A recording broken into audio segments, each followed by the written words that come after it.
Good morning class 7।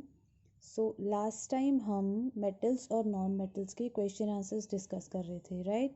So and I hope कि मैंने जो 9th क्वेश्चन तक आपको आंसर्स एक्सप्लेन किए थे वो आपने कर लिए होंगे। Still if it's left, complete your work as soon as possible. यहाँ तक आप करेंगे, उसके बाद ही आप आगे बढ़ पाएंगे, है ना? तो टुडे व्हाट विल डू, हम क्या करेंगे, आज हम क्वेश्चन नंबर 10 से क्वेश्चन नंबर 16 को डिस्कस करेंगे। कुछ ऐसे आंसर्स हैं जो आपको डिक्टेट करने हैं, वो मैं आपको डिक्टेट कर दूंगी। देन उसके बाद आप ये अपना फिर वर्क नोटबुक में कंप्लीट करेंगे, ठीक है? तो क्वेश्चन नंबर 9 तक हमने लास्ट टाइम डिस्कस किया था। यहाँ तक मैंने आपको आंसर्स बता दिए हैं। क्वेश्चन नंबर 10 हम आज स्टार्ट करेंगे। तो question number 10 is state what are metalloids. अच्छा, before this I just want to tell you one thing. जब हमारे पास कोई ऐसा लॉन्ग क्वेश्चन आता है जिसमें like what are metalloids, this is one part. Name the elements recognised as metalloids, this is the second part. Compare the properties of metalloids with those of metals, this is the third part.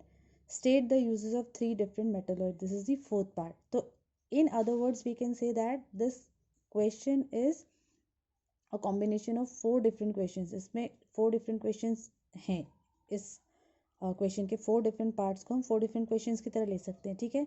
तो जहाँ पर भी आप answer जब start करेंगे, what are metalloids, पहले आप इसकी डेफिनेशन लिखेंगे मेटलॉइड्स की।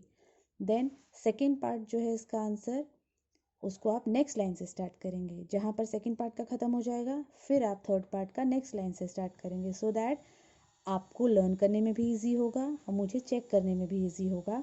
वो इजीली हमें दिखाई देगा कि आपने 4 पार्ट्स आंसर के 4 डिफरेंट पैराग्राफ्स में किए हैं, ठीक है? जहाँ पर भी ऐसा क्वेश्चन आए जहाँ पर क्वेश्चन में 2 पार्ट्स या 3 पार्ट्स हैं, तो आप उनको 3 डिफरेंट पैराग्राफ्स में या 2 डिफरेंट पैराग्राफ्स में लिखिए। It will be easier for you to learn as well as for me to check also, ठीक है? सो व्हाट आर मेटलॉइड्स, इनकी डेफिनेशन लिखनी है आपको मेटलॉइड्स की। It's given in your book, ठीक है? व्हाट आर मेटलॉइड्स, मेटलॉइड्स वो एलिमेंट्स हैं जो मेटल्स और नॉन मेटल्स दोनों की तरह की प्रॉपर्टी शो करते हैं। Elements that show the property of both metals and non metals are known as metalloids. It's given on page number 80, ठीक है? Then the first part is done. Name the elements recognised as metalloids, हमें वो elements बताने हैं जो metalloids हैं, जिनको हम मेटलॉइड्स बोलते हैं। So you have to name them. Boron, silicon, germanium, arsenic, antimony, tellurium, like these. Okay, these all are the elements recognized as metalloids, right? Then next part is name the compare the properties of metalloids with those of metals. metals और metalloids की properties को हमें compare करना है। तो हम क्या करेंगे, मेटल्स और मेटलॉइड का एक टेबल बनाएंगे। One side we will write metal, other side we will write metalloid, ठीक है? तो मेटल्स और मेटलॉइड की properties again it's given on page number 80 only, ठीक है? प्रॉपर्टीज ऑफ मेटल्स और मेटलॉइड्स ये हैं, और प्रॉपर्टीज ऑफ मेटल्स हम पहले पढ़ चुके हैं, ठीक है? मेटल्स, और जो पॉइंट आप मेटल्स में लिख रहे हैं वही पॉइंट आप मेटोलाइड में भी लिखेंगे। लाइक अगर आप स्टेट का पॉइंट लिख रहे हैं मेटल्स में, अगर आप लिख रहे हैं metals are solid at room temperature, तो मेटोलॉइड में भी स्टेट वाला ही पॉइंट लिखेंगे। Like metalloids are generally solid at room temperature, ठीक है? ये इसकी प्रॉपर्टी हो गई। लस्टर का लिखेंगे, नेचर का लिखेंगे, मेटल्स में से ढूंढकर और मेटलॉइड्स में से ढूंढ के, ठीक है? वन साइड मेटल बनाएंगे, वन साइड मेटलॉइड बनाएंगे, और दोनों की प्रॉपर्टीज़ को दोनों साइड लिख देंगे हम। तो ये इनकी प्रॉपर्टीज़ हो गई। Then state the use of 3 different metalloids, कोई से भी 3 मेटलॉइड के यूजेस आपको बताने हैं। There are 5 given, boron, silicon, arsenic, antimony and germanium. इनमें से कोई से भी 3 मेटलॉइड्स के यूजेस आपको बताने हैं, okay? It's given. Then explain the term rusting, ठीक है? रस्टिंग को डिफाइन करना है, वर्ड इक्वेशन देनी है, ओके? तो rusting is what? slow oxidation of iron in presence of air and moisture. This is rusting and this is the equation, okay? ये हो गया रस्टिंग की डेफिनेशन और equation. sorry, if polished iron nails are kept in 3 different test tubes, state the content in each test tube required to prove the condition for rusting. हमें ये बताना है कि अगर 3 डिफरेंट टेस्ट ट्यूब्स में हम पॉलिश्ड नेल्स को रखेंगे तो वहाँ पे कंडीशन कौन कौन सी हैं, कौन कौन से कंटेंट्स चाहिए होंगे ताकि हम रस्टिंग का जो एक्सपेरिमेंट है उसे शो कर सकें। तो यहाँ पर हमें क्या लिखना है, to study the condition of rusting, okay. Test tube polished iron nails of equal size are placed in test tube A, B and C. This you will write after this line. इस line के बाद आप लिखेंगे test tube A में जो content है वो है anhydrous calcium chloride and condition present. इतने आपको लिखने हैं, ये 1 2 3 4 लाइन्स, कंडीशन प्रेजेंट और कंडीशन एब्सेंट तक। ऐसे ही टेस्ट ट्यूब बी में कंटेंट, कंडीशन प्रेजेंट और कंडीशन एब्सेंट। ऐसे ही टेस्ट ट्यूब सी में कंटेंट, कंडीशन प्रेजेंट और कंडीशन एब्सेंट, जिससे कि हम आगे शो कर पाएंगे कि किस में रस्टिंग होगी और किस में नहीं होगी।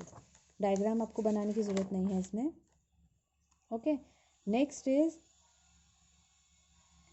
State, question number 12, state why telegraph poles are painted with aluminium paint. Simple है, एल्यूमिनियम पेंट क्यों किया जाता है टेलीग्राफ जो बिजली के खंभे होते हैं, just to prevent them from rusting, ठीक है। तो it's given in your book also.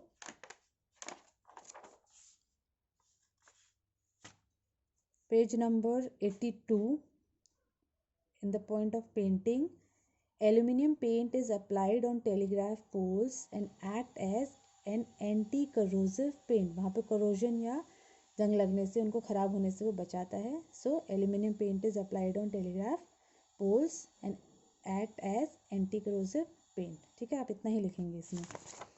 Then question number 13, give a reason why oiling or greasing is done on the exposed moving iron parts of machinery and not preferred on heavy stationary iron parts.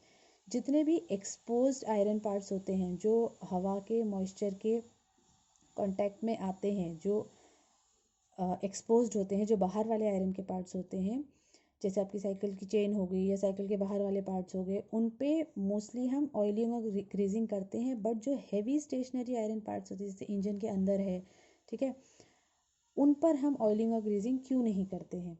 तो इसका एक simple reason है, जो expose parts होते हैं उनको हम rust होने से बचाने के लिए उन पर ऑयल या ग्रीस लगाते हैं, जिससे कि उन पर फ्रिक्शन कम हो और ऑयल रस्ट कम लगे, ठीक है, वो ख़राब ना हो।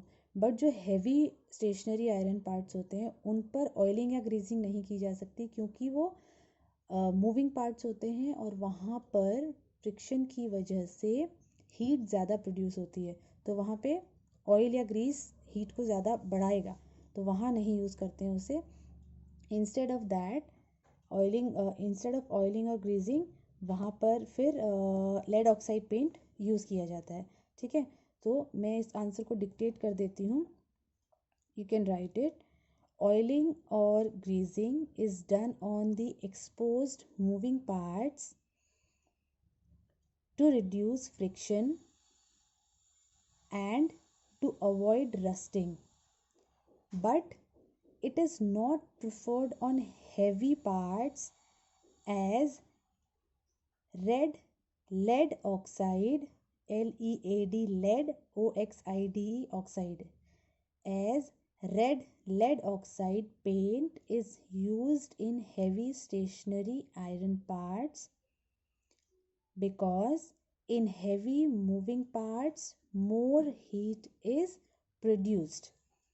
यहाँ तक आप लिखेंगे, ठीक है, जहाँ तक more heat is produced तक मैंने अभी डिक्टेट किया है, ठीक है। क्वेश्चन नंबर 14, ये आंसर मैं आपके साथ शेयर भी कर दूँगी, ठीक है, अगर आपको सुनने में कुछ प्रॉब्लम हुई हो, ठीक है। See this, I have written it over here also. Oiling or greasing is done on the exposed moving parts to reduce friction and to avoid rusting, but it is not preferred on heavy parts as lead oxide paint is used in heavy stationary iron parts because in heavy moving parts more heat is produced, ठीक है। तो ये आपका answer है 13। Now question number 14. Why galvanization, tinning and chrome plating are used as three different process? Galvanization किसी और purpose में use होता है, टिनिंग किसी और पर्पस में यूज़ होता है और क्रोम प्लेटिंग किसी और चीज़ों में यूज़ होता है. पर्पस सबका सेम है, रस्टिंग से बचाना, लेकिन अलग अलग चीज़ों में हम अलग अलग प्रोसेस क्यों करते हैं? क्यों नहीं हम गैल्वनाइजेशन ही सारे में कर लेते हैं? क्योंकि जहाँ जिन चीज़ों में हम गैल्वनाइजेशन करते हैं वो गैल्वनाइजेशन हर एक चीज़ में अप्लाई नहीं हो सकती, क्योंकि वहाँ पर उसके साइड इफ़ेक्ट्स भी होते हैं. लाइक हम इसको कैसे लिखेंगे? Galvanization iron articles which are generally expose to heavy moisture. ठीक है, गैल्वनाइजेशन कहाँ होता है? Galvanization is done on iron articles which are generally expose to heavy moisture. ठीक है, and zinc is more active than iron and forms zinc ions more readily than iron, so it protects iron. galvanization iron articles पे होता है जो जिनमें moisture ज़्यादा जो expose होते हैं हेवी मॉइस्चर के. ठीक है, ताकि वो आयरन को रस्ट होने से बचाए. इतना लिखना है. galvanization is done on iron articles which are generally exposed to heavy moisture. Zinc is more active than iron and forms zinc ions more readily than iron, hence protects iron. ठीक है, galvanization तो iron पे होता है. Tinning ऐसे iron articles पर जो edible applications के लिए यूज़ होते हैं. ठीक है, जैसे टिन बॉक्सेस होते हैं, वेजिटेबल्स मीट पैक्ड फूड जो आता है, तो वहाँ पर गैल्वनाइजेशन हम नहीं कर सकते क्योंकि गैल्वनाइजेशन में जिंक का यूज़ होता है. यहाँ पे अगर हम जिंक का यूज़ करेंगे तो वो खाने की चीज़ों के साथ मिलके पॉइजनस बन जाता है, इसलिए यहाँ हम गैल्वनाइजेशन नहीं कर सकते, यहाँ हम टिनिंग करेंगे. सो टिन प्रेफर करते हैं हम यहाँ पे. Tinning is preferred. अब पहले हम गैल्वनाइजेशन का ख़त्म कर लेंगे पैराग्राफ, उसके बाद टिनिंग में लिखेंगे दिस होल पैराग्राफ. अब टिनिंग से लेके पॉइजनस कंपाउंड तक. उसके बाद क्रोम प्लेटिंग में हम लिखेंगे. क्रोम प्लेटिंग ऐसी चीज़ों में यूज़ होता है जो डेकोरेटिव पर्पसेस के लिए मोस्टली यूज़ होते हैं. ठीक है, कटलरी है जो बहुत शाइनी सर्फेसेस बनानी होती है वहाँ पर. So chrome plating on a metal object can be decorative, corrosion resistant and improve surface hardness. और ये थोड़ा सा कॉस्टली भी होता है और ये बहुत एक्सक्लूसिवली ही यूज़ होता है. कॉस्टली होता है तो ये डेकोरेटिव पर्पसेस के लिए ही यूज़ होता है. ये हम खाने की चीज़ों में यहाँ यूज़ नहीं कर सकते क्योंकि वो फिर कॉस्ट बढ़ जाएगी यहाँ पे, है ना. सो ये फर्स्ट पॉइंट, ये टिनिंग का सेकंड पॉइंट और ये क्रोम प्लेटिंग का थर्ड पॉइंट. ये आप तीनों पॉइंट्स यहाँ पे लिखेंगे. नाउ क्वेश्चन नंबर 15 में ए बी सी 3 पार्ट्स हैं. सो आपको 3 पार्ट्स के आंसर अलग अलग पैराग्राफ में अलग अलग पॉइंट्स में लिखने हैं.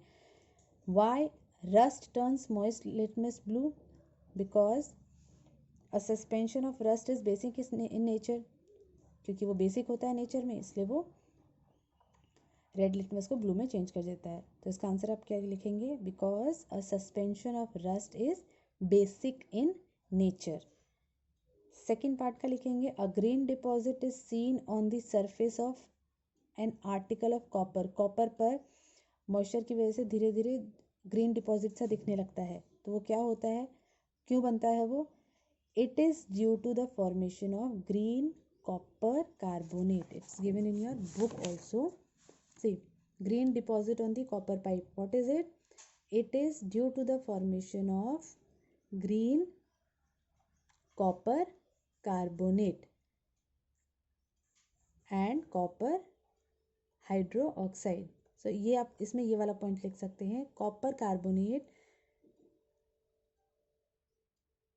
second point, sorry. Copper reacts with atmospheric gas in the presence of moisture to form mainly copper carbonate along with copper hydroxide, imparting a green color. So this second point you will write in this. ठीक है. So क्यों दिखता है हमें green वो वहाँ, क्योंकि वहाँ पे copper hydroxide and copper carbonate बनता है जो ग्रीन कलर का दिखता है. Then next is question number 15 C part. Iron objects rust easily but the iron pillar at Qutub Minar has not rusted over the year. जो generally लोहे की चीज़ें होती हैं वो बहुत जल्दी ख़राब हो जाती हैं, लेकिन जो कुतुब मीनार में लोहे का पिलर है वो बहुत सालों से भी रस्ट नहीं हुआ है, उस पर ख़राब नहीं हुआ है. क्या रीज़न हो सकता है? तो एक रीज़न तो ये हो सकता है कि वो जो उसमें आयरन यूज़ हुआ है वो बहुत हाई प्योरिटी का हो, है ना.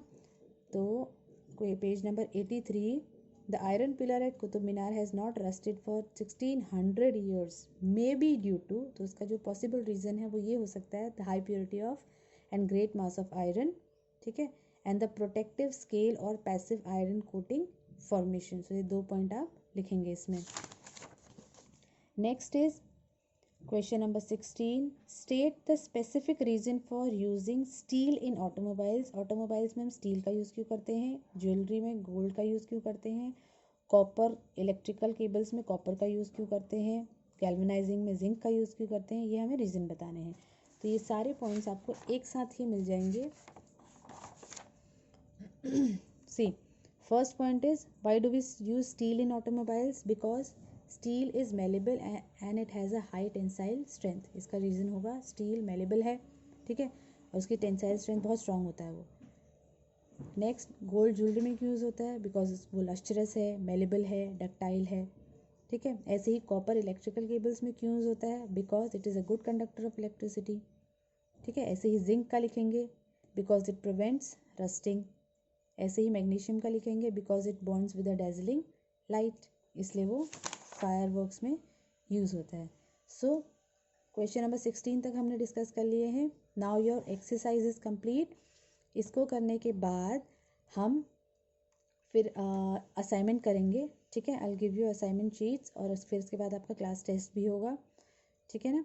So today we have done this book exercise. आप अपना नोटबुक वर्क कंप्लीट रखिए and send it to your class teacher once you finish it. Okay, thank you.